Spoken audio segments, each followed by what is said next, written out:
Donc bonjour. Bonjour. Euh, je m'appelle Anaëlle Canva et je suis en cinquième secondaire au séminaire de Cherbourg.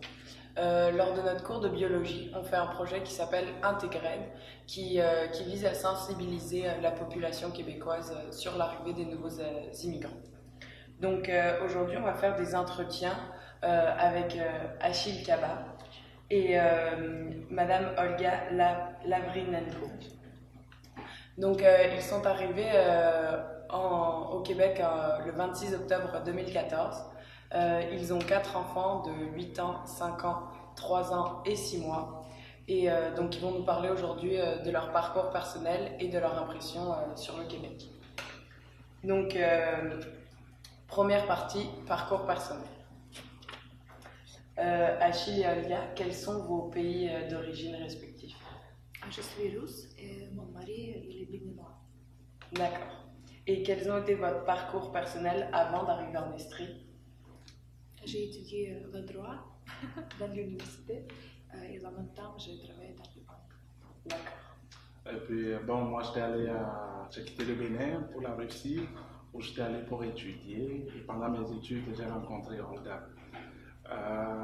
Nous avons des intérêts communs. C'était par exemple le kickboxing ou la danse salsa où on se retrouvait. Puis nous avons aussi étudié, nos universités étaient proches. Moi, j'étais à l'université pédagogique de Saint-Pétersbourg et elle était à l'université des finances.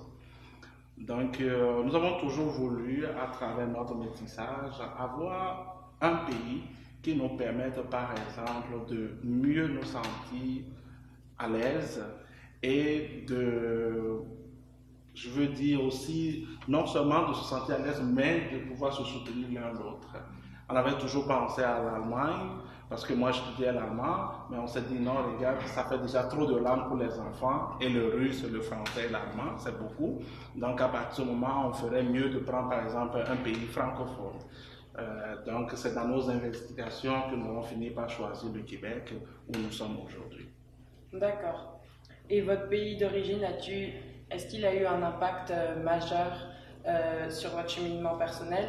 Et quelle valeur gardez-vous de votre expérience d'avoir vécu dans plusieurs endroits différents? Bon, je peux dire que mon pays natal et mes parents m'ont toujours appris le respect des autres et de la loi, n'importe où je suis. Je peux aussi ajouter l'hospitalité du Bénin, par exemple, l'esprit de partage et la patience que mes parents m'ont inculqué. Tout cela, j'apporte tout cela ici et puis ça m'aide d'une manière ou d'une autre à mieux vivre, à pouvoir comprendre les gens qui sont ici et comment est-ce qu'ils vivent avec le soutien de mon épouse. D'accord. Et pourquoi avez-vous choisi vous avez choisi le Québec comme pays d'accueil parce qu'il était français en même temps d'être aussi anglais, c'est ça? Oui. Oui, c'est ça. Donc, nous avons choisi le Québec, mais nous avons quand même regardé avant de venir plusieurs villes, d'accord, plusieurs provinces, mais finalement, on s'est arrêté au Québec parce que Sherbrooke avait pour nous beaucoup plus, je veux dire, d'atouts, puisque Sherbrooke est une grande ville qui, par exemple, accueille les nouveaux arrivants chaleureusement, et la famille, c'est souvent ce qui prime ici. Donc voilà pourquoi nous avons fini par prendre Sherbrooke. D'accord. Et quelles étaient vos attentes à l'égard du Québec? Qu'est-ce que vous espériez y trouver? Ben, comme partout, je crois que nous voulons nous sentir chez nous, mener une vie tranquille et épanouie. C'est ce qu'on recherchait. D'accord. Pour nos enfants, parce qu'avant nous sommes habités dans des villes grandes. Saint-Pétersbourg, les habitants c'est 6 millions, à peu près 6 millions. Et nous avons cherché les plus petites villes pour donner aux enfants plus d'espace, plus de sécurité. D'accord. Donc c'est ça, on voudrait que les enfants puissent se sentir dans un cadre où ils se sentent en sécurité, avoir une bonne éducation également, comme ici au Québec. C'est ça qui nous a aussi poussé à prendre Sherbrooke. D'accord. Et pour vous, quels étaient les éléments qui vous permettaient de considérer votre installation au Québec comme réussie? Nous considérons notre intégration vraiment réussie si nous avons une vie et un emploi stable. D'accord. Et à partir de quels éléments considérez-vous que votre intégration a été réussie? À partir du moment où nous ne nous sentons plus étrangers, où en réalité nous voyons qu'avec les Québécois, avec les Chèvrequois, nous sommes les mêmes, nous avons déjà leur culture, nous sommes déjà proches d'une manière ou d'une autre avec eux. C'est tout cela qui nous fera sentir personnellement, d'accord, et familialement, comme les leurs, et nous sentir à l'aise. D'accord. Et quels sont vos buts pour le futur? Retrouver un travail ou travailler moi-même, ouvrir une boutique de décoration, quelque chose comme ça. Oui, peut-être après 5 ou 10 ans, retourner dans l'université pour étudier le droit et après donner les personnes immigrantes cours de vie. Oui. Donc, c'est ça. L'autre, elle pense beaucoup plus à avoir une entreprise personnelle, donc, comme entrepreneur, et créer quelque chose pour pouvoir elle-même travailler pour elle-même. Mais moi, je suis ouvert à tout. Je veux travailler et puis avoir un emploi stable. C'est ça l'essentiel pour moi. D'accord. Deuxième partie, l'intégration. Olga et Achille, avez-vous vécu un choc culturel en arrivant au Québec et quels en étaient les éléments? Oui, on peut dire. Moi, j'ai beaucoup eu le choc professionnel, je veux dire. Parce que on envoie plusieurs CV, par exemple, autour de 60, mais personne n'appelle. Personne n'appelle pour même savoir est-ce que ça va, pour pouvoir nous inviter aux entrevues. Ça a été mon premier choc. La deuxième chose, c'est un peu, je veux dire, l'individualisme, parce que ni au Bénin, ni en Russie, on ne connaissait cela. C'est-à-dire où tout le monde passe souvent au jeu. Même en Russie, par exemple, on dit plus le nous, par exemple. Quand on veut parler, c'est nous, quoi. Ce n'est pas une seule personne. Donc, c'est ce qui nous a beaucoup choqués, je veux dire. D'accord. Mais que diriez-vous de l'accueil des Québécois? Est-ce que les gens ils étaient accueillants, aimables et toujours prêts à vous aider ou est-ce qu'ils étaient plutôt hostiles? Non, les gens au Québec, ils sont tous ouverts pour les gens, je pense, immigrants et pour aussi les autres gens. Il est chaleureux, il est aimable. Mais c'est comme dans toujours, chaque pays, c'est les gens un petit peu différents. Mais d'un autre côté, nous avons rencontré les gens vraiment chaleureux, vraiment aimables. Et ils aident beaucoup pour nous, pour bien intégrer dans les sociétés québécoises. D'accord. Et puis à part ça aussi, je voudrais ajouter notre expérience personnelle que nous avons eue par exemple. Ça, c'était déjà à l'aéroport, puisqu'on avait déjà réservé, disons, un bus aéronavette pour, par exemple, venir ici. Mais vous savez, ça fait vraiment rire parce qu'on est arrivé avec 15 valises et puis les enfants, on n'avait pas de place dans l'autobus. Notre autobus qui devait nous prendre, le plus grand est déjà parti, il ne reste que le petit. Et puis là, je me dis, qu'est-ce que je fais? Je ne peux pas prendre, on ne peut pas prendre toutes nos valises. Mais vous savez, les personnes, on avait certains Québécois qui étaient à l'intérieur, qui ont dit, mais écoutez, essayons quand même de prendre le maximum. Si vous voulez, nous allons pouvoir essayer d'accompagner vos enfants et votre femme jusqu'à la maison et les aider. Et puis vous autres, vous venez peut-être après avec les autres valises, avec le prochain bus. J'ai été vraiment, vraiment surpris. À peu près 11 heures du soir, c'est Oui. pas bien. Oui, vraiment 11 heures le soir, ils ont attendu pour qu'on puisse mettre nos valises et tout ça. Et moi, j'ai fini par prendre un autre taxi avec les valises parce que je me disais, arriver là-bas, ce serait quand même difficile pour elle seule de pouvoir s'installer là à l'intérieur. C'est ça. C'est notre première expérience.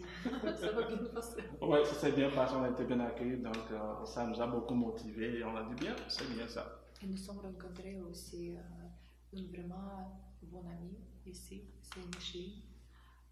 Nous sommes rencontrés dans les services d'aide non canadiens. Et maintenant, c'est, je pense, les seuls vraiment vrais amis que j'ai rencontrés ici. D'accord. Parce que s'il y a n'importe quoi, on l'appelle, elle est toujours prête, là, elle est à n'importe quelle heure.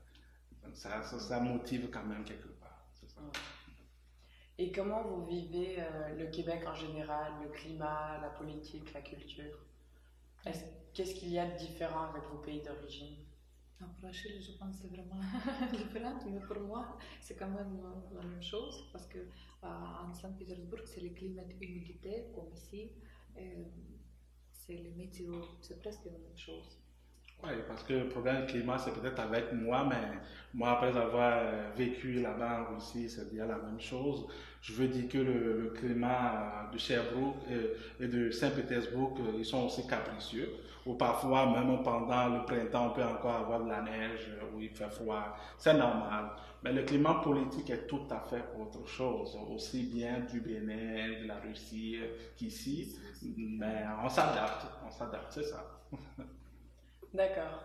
Et du point de vue social, est-ce que vous aviez recherché de l'information sur les mœurs et les valeurs québécoises avant de venir vous installer? Oui, oui, il faut dire que c'est Olga qui est spécialisée dans ça et l'autre, elle cherchait beaucoup de choses. Pendant que moi, j'étais là en train de travailler, et l'autre, elle s'asseyait pour lire, que ce soit des blogs, par exemple. Et je me rappelle même qu'elle m'a raconté une fois qu'elle allait voir une annonce. Non, c'est un sondage qui a été fait à Sherbrooke où on demandait aux Russes, d'accord, quelle est leur impression après avoir vécu à Sherbrooke où on leur racontait, où ils disaient que Sherbrooke, c'est la ville où on est le plus heureux. On dit, bon, écoute, si c'est ça, on va alors choisir Sherbrooke. On n'a même pas cherché d'autres provinces, on n'a pas cherché d'autres villes. Nous allons à Sherbrooke parce que nous avons les gens vivent, ils sont tout à fait heureux. Il y a l'esprit de famille. Il y a le paysage aussi qui nous permet de venir à Sherbrooke. Donc, c'est comme ça. C'est ça. La première fois que les enfants regardaient les paysages, tout ça à Sherbrooke, il a dit que c'est vraiment comme il habite comme dans les forêts. Parce que là-bas, c'est juste les maisons qui est vue, mais ici c'est très différent. Oui, il y a beaucoup de nature. Beaucoup des animaux, c'est vraiment bien. Ok. Et du coup, à partir de votre expérience, comment vous définiriez les valeurs d'ici? Qu'est-ce qui caractérise les Québécois et les Québécoises? Oui, les Québécois sont vraiment ouverts d'esprit. Ça, c'est la première des choses. Ils ont une grande tolérance. Et ça, c'est un bravo, il faut dire. Et puis la troisième chose, c'est qu'ils respectent toujours l'autre. Ils respectent toujours l'autre, ils respectent l'opinion des autres. Et ce multiculturalisme qui reste en réalité dans les valeurs, disons, des Québécois, c'est ce qui vraiment, moi, me pousse à comprendre que c'est une bonne, c'est une bonne province, c'est une belle ville. Voilà. D'accord. Et comment vous avez réussi à mélanger ces valeurs, du coup, aux vôtres? Mais nous nous adaptons, c'est ça, à chaque situation. En mélangeant et nos valeurs, par exemple, d'origine et celles québécoises pour trouver le juste milieu, c'est ça. Donc vous ne donnez pas plus de place aux valeurs de votre pays d'accueil ou alors plus de place à vos valeurs de pays d'origine. Vous essayez vraiment de... Non, on les concilie et puis on cherche le juste équilibre. Parce que nous avons nos valeurs que nous jugeons, par exemple, encore bien. Nous avons les valeurs québécoises aussi qui sont bonnes, donc on prend et on cherche le juste équilibre. C'est ça. D'accord. Quand nous sommes habitants ici, nous devons respecter toutes les lois qui respectent les Québécois. Okay. Ne pas prendre juste les valeurs dans la Russie ou du Bénin. Et comment vous avez réussi à rebâtir un nouveau réseau personnel? Ne pas rester à la maison. Oui, ça c'est la première des choses, c'est ça. Ne pas rester à la maison. Et ça, nous demandons vraiment à tout nouveau arrivant, nouvel arrivant, de faire un effort, de ne pas être isolé, de rester à la maison. Mais c'est de toujours sortir. Il y a plein d'activités qui se font, aussi bien pour les adultes que pour les enfants. Les enfants, ils éprouvent une grande joie en allant par exemple au parc en fin de semaine. Ils peuvent jouer un peu partout. Et ça, c'est des occasions, par exemple, de rencontrer des parents, de discuter avec eux et de devenir amis. Donc, c'est ça. D'accord. Oui. Pour moi, maintenant, je reste à la maison, mais j'ai toujours, presque chaque fois, prendre mes enfants, amener mes enfants dans la maison. Et après l'école, j'ai parlé avec les autres parents. C'est une chose qui n'est pas juste rester à la maison et isolé, ou juste regarder la télé ou parler en russe avec les enfants. C'est une chose aussi bonne pour moi. ne pas rester à la maison. Parce que les premières fois, quand nous sommes arrivés ici, j'ai resté à la maison, je pense, 2 mois. Et c'est vraiment choquant parce que les téléphones, ils n'appellent rien. Rien de personne qui allait chez toi pour parler, pour communiquer. C'est vraiment difficile. Et après, j'ai commencé à étudier dans les cégep. Au cégep, les français. J'ai fini la francisation et j'ai rencontré beaucoup de gens très ouverts, très chaleureux là-bas. Avec quelqu'un, j'ai continué mes relations maintenant. Mais c'est une très bonne expérience, ne pas rester à la maison. Choisir formation, aller étudier, chercher le travail, les amis, par internet. Faire tout pour sortir de la maison et rencontrer de nouvelles personnes. Non, sortir de l'isolement, là, vraiment, c'est ça l'essentiel. Et ça aide aussi bien psychologiquement que dans toute autre chose là. Ça permet d'être un peu épanoui, de sentir qu'il y a des gens qui sont là pour pouvoir vous écouter. Parce que le problème, c'est avoir quelqu'un qui vous écoute parfois, avec qui vous avez envie d'échanger, de sortir un peu de votre cadre. Parce que pour les gens comme moi, je rien parle en français avant, mais maintenant aussi, c'est pas bon, mais je n'ai pas regardé que je parle pas bon français, mais je suis très ouverte pour parler, pour communiquer, pour prendre des expériences, parce que quand je restais juste à la maison, ça va rien marcher.